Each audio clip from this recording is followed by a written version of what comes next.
युवाओं की धड़कन और थोड़ा सीएम कहो या सरकारी आगरा कहो। आगरा से बेटा राम राम जी सबको। हमारे बीच में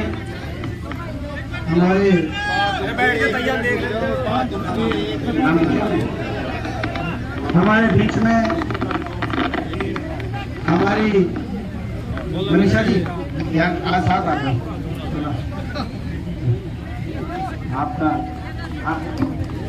हमारे बीच में हमारी कांग्रेस पार्टी के हमारे प्रत्याशी और आपकी होने वाले विधायक जो दादरी को विकास के रास्ते पे बहुत आगे लेके जाने का काम करेंगे और बहुत आपकी आने वाले समय में दादरी वासियों की जी जान से जो अपनी काबिलियत से सेवा करने का काम करेंगी।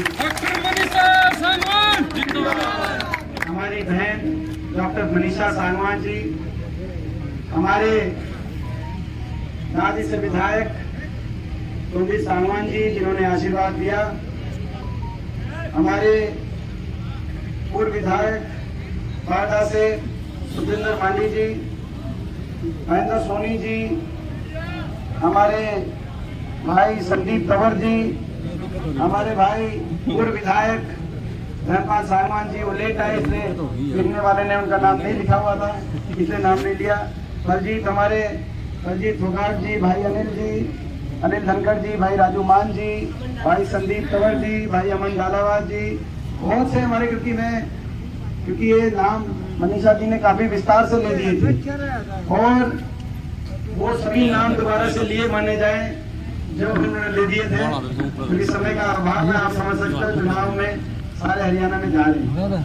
सभी उपस्थित पिता तुल्य मेरे बुजुर्ग नौजवान साथी, मेरी माताएं, मेरी बहनें, आज आपके बीच में पहुंचे। बारिश की वजह से 2-3 बार प्रोग्राम अदला बदली भी हुई, बीच में कैंसिल की बात भी चली, फिर भी इतनी बड़ी संख्या में जो आप यहाँ पे पहुंचे हैं वो इस बात का प्रतीक है कि और हरियाणा के कोने कोने से भी मैं आपको एक खुशखबरी बताऊं। हरियाणा के लिए प्रेस वाले फिर खड़े हो गए। ये दिखाते कम है, आप दिखाते हमारी कम हो क्योंकि बीजेपी ने मीडिया खरीद रखी है, लेकिन कम से कम लोगों को हमें देखने दो। तो हमारे साथी है, आप लोग तो अच्छी खबर भेजते हो, आपसे कोई कंप्लेन नहीं। आप तो हमारे साथी और तो दिन रात पसीना बहाते हो हमारी की तरह। और आपके दिल्ली में जो ऊपर मालिक बैठे हुए हैं वो दबाव में है कि किस बात में है वो तो दुनिया जानती है, लेकिन फिर भी विपक्ष चल रहा है देश में। मैं खुशखबरी आपको बता देता हूँ। हरियाणा के कोने कोने से पिछले 3-4 दिन में जब से टिकट वितरण हुई और चुनाव शुरू हुआ है, मुझे प्रदेश के कोने कोने में जाने का मौका मिला। मैं अम्बाला गया परसों। अम्बाला जहां से वरुण मुलाना जी बहुत बड़े बहुमत से वहां सांसद बने कांग्रेस पार्टी से 3 महीने पहले, जहां की 9 सीटों पर बढ़त मिली वरुण जी को। अम्बाला में गया, वहां पे मैंने पता किया क्या चल रहा है, तो वहां कहा कि 9 सीट कांग्रेस पार्टी जीत रही है अम्बाला से। मैं सिरसा गया जहां से बहन शैलजा जी बहुत बड़े बहुमत से, आपको पता है 3 लाख के करीब के बहुमत से जहां से चुनकर संसद में गई हैं। मैं सिरसा गया, वहां मैंने पूछा, टोहाना में गया, कल आपने देखा होगा बड़ी रैली थी टोहाना में, तो वहां से ये खबर आई कि लोकसभा से भी ज्यादा 9 सीट कांग्रेस पार्टी जीत रही है। वहां से मैं हिसार आया। हिसार में हासिल राहुल मक्कड़ जी जहां चुनाव लड़ रहे हैं और राहुल मक्कड़ जी वहां से लड़ रहे हैं और चंद्र प्रकाश जांगड़ा जी जो हमारे आदमपुर से चुनाव लड़ रहे हैं, तो वहां पे गया हिसार में, जहां से विजय प्रकाश जी बहुत बहुमत से चुनाव जीत के गए हैं, लोकसभा में कांग्रेस पार्टी से पहुंचे हैं। वहां हिसार से आपकी भी रिश्तेदारी है, पता करना। मैंने हिसार से पता किया क्या रिपोर्ट कार्ड है, ताकि 9 सीट हिसार में कांग्रेस पार्टी जीत रही। उसके बाद में वहां से जींद में गया, सोनीपत लोकसभा सीट से जुलाना में 4 दिन पहले पर्चा भरवाने के लिए हम गए थे। विनेश फोगाट का पर्चा भरवाने जो है दादरी की बेटी, लेकिन वहाँ की बहू है, वहाँ से चुनाव लड़ रही है। तो वहाँ भी सोनीपत लोकसभा सीट से भी क्या रिपोर्ट है, जहाँ से सतपाल ब्रह्मचारी जी 3 महीने पहले, तो भाई सोनीपत लोकसभा की भी रिपोर्ट 1 नंबर की रिपोर्ट है। और उसके मैं गुड़गांव गया, वहाँ से उनका पर्चा भरवा के मैं वर्धन यादव जी और मोहित ग्रोवर जी, जो गुड़गांव में वर्धन यादव जी और मोहित ग्रोवर जी गुड़गांव जहाँ चुनाव लड़ रहे उनका पर्चा भरवाने में गया वहाँ पे। तो गुड़गांव जिले की भी रिपोर्ट कार्ड आप लेना, गुड़गांव की भी रिपोर्ट कार्ड आप लेना। गुड़गांव की भी रिपोर्ट कार्ड ये है, 4 सीट है गुड़गांव में, 4 की 4 सीट पे। गुड़गांव से ये उम्मीद करती थी बीजेपी की गुड़गांव में कहीं बात बन जाए, बीजेपी सोचती थी, लेकिन गुड़गांव शहर से भी और बादशाहपुर से भी दोनों सीटों से, गुड़गांव की सीटों से कांग्रेस पार्टी आगे।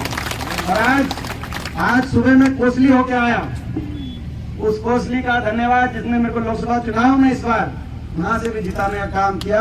मैं आज कोसली होके आया, जगदीश यादव जी की जनसभा थी, वहाँ रिपोर्ट ये है कि रेवाड़ी की 3 सीट है, रेवाड़ी की कोसली, रेवाड़ी और बावल, तीनों की तीनों सीट कांग्रेस पार्टी रेवाड़ी में भी जीती। घूम घाम के आज यहाँ पहुंचे दादरी, वो दादरी जहाँ की मेरी दादी थी, वो दादरी जहाँ से पिछले 15-20 साल से जहाँ जो मेरी कर्म भूमि रही है, ये तो मेरा इलाका है, ये तो मेरा अपना इलाका है। तो मैं आज आपके बीच में पहुंचा हूँ, तो मैं दादरी से क्या उम्मीद दूं, यहाँ से क्या रिपोर्ट कार्ड दोगे आप बताओ मुझे। दादरी जिले की भाई यहाँ की रिपोर्ट, भाई दादरी की रिपोर्ट एक तरफा माहौल, भाई दादरी की जिम्मेदारी ज्यादा है। 50,000 की तो मैं आप अंदाजा लगा सकते हो भाई, ये तो लोई के बाद सबसे बड़ी जीत। देखो भाई ये दादरी, भाई मैं ये मानूंगा भाई दादरी को, मैं दादरी को तब मानूंगा कि भाई देखो मैंने एक जिले के एक एरिया का नाम नहीं लिया था भाई, रोहतक का नाम नहीं लिया था लोकसभा में। भाई जब रोहतक की सीटों से 7 लगती, जो झज्जर की सीट है, दिल्ली की सीट, इनसे फालतू आप दादरी से जिता देना, मैं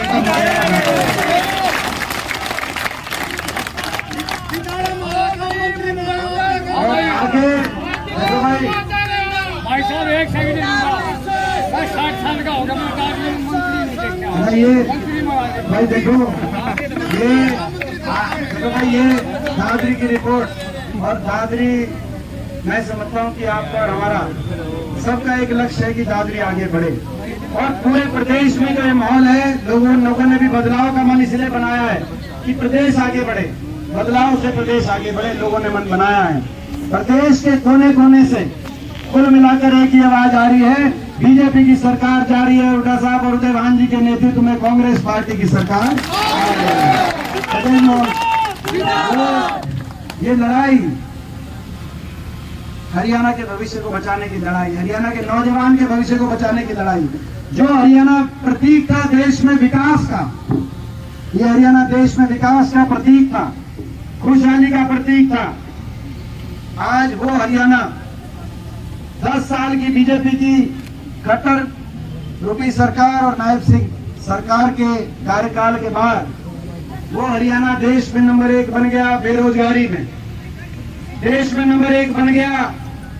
आज हरियाणा नशे में, पंजाब से ज्यादा नशा आ गया हरियाणा में, देश में नंबर 1 बन गया हरियाणा। आज अपराध में, क्राइम रेट में, अपराध दर, और ये भारत सरकार द्वारा प्रकाशित आंकड़े हैं, बेरोजगारी में नंबर 1, नशे में नंबर 1 और अपराध में नंबर 1।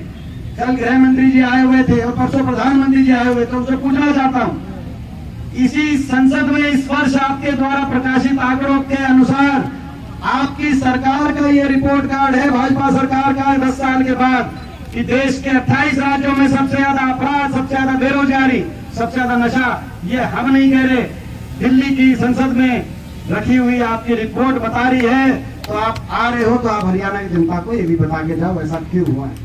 ये इनका रिपोर्ट कार्ड है। आज विकास की पटरी से उतार के हरियाणा को बेरोजगारी, युवाओं को बेरोजगारी की गर्त में, युवाओं के भविष्य को तो इस सरकार ने लेके गई, लेकिन उसके साथ साथ क्या किया अभी हमारी बहन जी ने बताया, उलझा दिया, युवाओं को उलझा दिया कच्ची भर्ती में और सीटी में। ये बीजेपी पक्की भर्ती खागी कि नहीं खागी? ये बीजेपी पक्की भर्ती, पक्की नौकरी खागी कि नहीं खागी बीजेपी? 5 साल में भर्ती नहीं हुई पक्की हरियाणा सरकार में। 2 लाख सरकारी पद समाप्त कर दिए, 1.5 लाख पदों पे कौशल निगम की कच्ची भर्ती, ठेकेदारी प्रथा पे आ गई हरियाणा सरकार, खुद ठेकेदार बन गई। इजराइल के युद्ध में भी जब दुनिया में कोई दूसरा ठेकेदार नहीं बना तो 8,000 वैकेंसी निकालती हरियाणा में।